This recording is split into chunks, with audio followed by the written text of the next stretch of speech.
नमस्कार. आपल्यावर ओढवलेल्या परिस्थितीमध्ये कसं वागावं, काय करावं, नेमका निर्णय कोणता घ्यावा, मनस्थिती अगदी सैरभैर अशी होऊन जाते.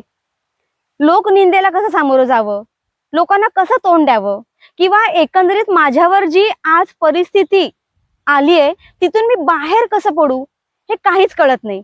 तेव्हा नेमकं करावं तर काय करावं बरं? एक मुलगी असते, तिला व्यवसायामध्ये खूप तोटा झालेला असतो, खूप नुकसान झालेलं असतं. ते नुकसान भरून कसं काढावं तिला काहीच कळत नाही आणि तिला वाटायला लागतं की आता सगळं संपलंय, आता माझ्याकडनं काहीही चांगलं नाही होणार आहे, माझ्या आयुष्यात काहीही चांगलं होणारच नाहीये.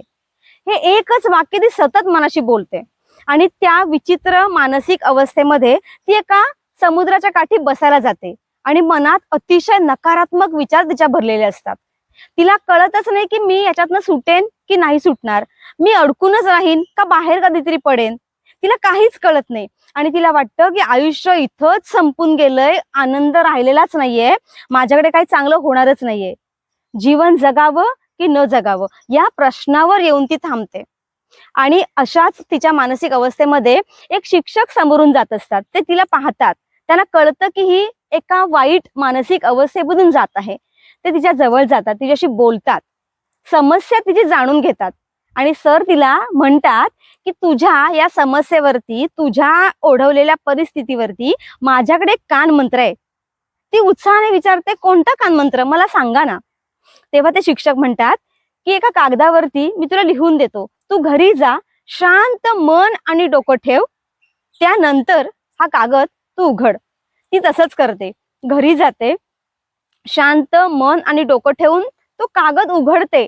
त्या कागदावर लिहिलेलं असतं, ही वेळ ही निघून जाईल.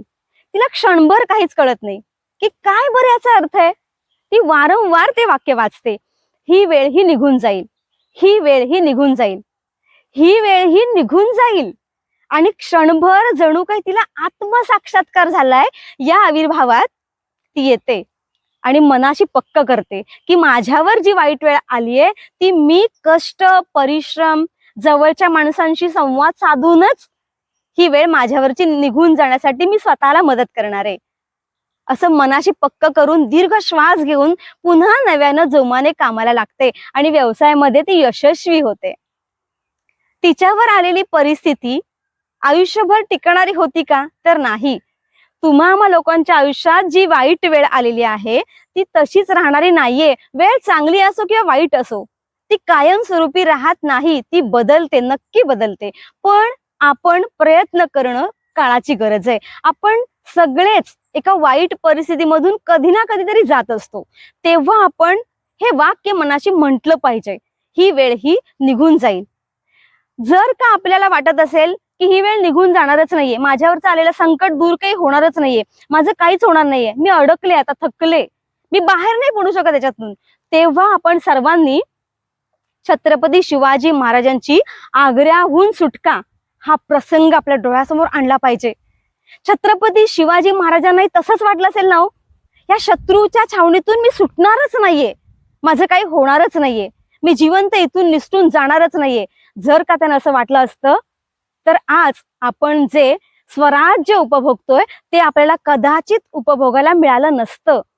त्यांनी सुद्धा मनाशी पक्क केलं असेल की या संकटातून मलाच नव्याने उडी मारून बाहेर जायचंय आणि नवं साम्राज्य निर्माण करायचंय. तसाच विचार तुम्ही आम्ही करूया. एकदा अर्जुनाने श्रीकृष्णाला सांगितलं की देवा, ही जी मोकळी भिंत दिसते त्याच्यावरती एक असं वाक्य लिही की ते वाचल्यामुळे मी आनंदात असेन तर मला दुःख होईल आणि जर का मी दुःखी असेन तर मला आनंद होईल. देव त्या मोकळ्या भिंतीवरती एक वाक्य लिहितात, काय? ही वेळ ही निघून जाईल. खरंच हे वाक्य जर का एखादा माणूस सुखाच्या अनुभवामुळे आपल्याकडे जी काही समृद्धी, संपत्ती आली आणि जर का एखादा माणूस गर्व, अहंकार, उन्मत्त झाला असेल तर त्याने जर का हे वाक्य वाचलं, आपल्या मनाशी अंतर आत्म्यातून हे वाक्य वाचलं की ही वेळ ही निघून जाईल, तर त्या गर्वाने फुगलेल्या, अहंकाराने फुगलेल्या माणसाला पुन्हा एकदा जमिनीवर येण्याची संधी मिळेल. त्यालाही कळून चुकेल, संपत्ती असो, सुख असो, चांगली वेळ असो ही कायमस्वरूपी राहणार नाहीये, त्याच्यामुळे नम्र राहिलंच पाहिजे. आणि जर का आपण दुःखात असू, आपल्याला कळत नसेल की माझ्यावर आलेलं दुःख दूर होणार आहे का नाही होणार आहे, माझ्यावरती आलेली वाईट वेळ नाहीशी होणार आहे की नाही होणार आहे, तेव्हा आपण दीर्घ श्वास प्रत्येकानं घेऊया. प्रचंड आत्मविश्वास आपल्या मनामध्ये भरून घेऊया आणि एकच म्हणूया, माझ्यावर जो काही प्रसंग, मग तो सामाजिक समस्या असेल, आर्थिक असेल, कौटुंबिक असेल, शैक्षणिक असेल, आपल्या जॉबच्या ठिकाणची असेल, व्यवसायातली असेल, समस्या कुठलीही असू देत, आयुष्य जगताना त्या वाईट अवस्थेमधून, वाईट वेळेतून निघताना आपण सगळ्यांनी दीर्घ श्वास घेऊन प्रचंड आत्मविश्वासाने एवढंच म्हणूया, ही वेळ ही निघून जाईल, ही वेळ ही निघून जाईल. धन्यवाद.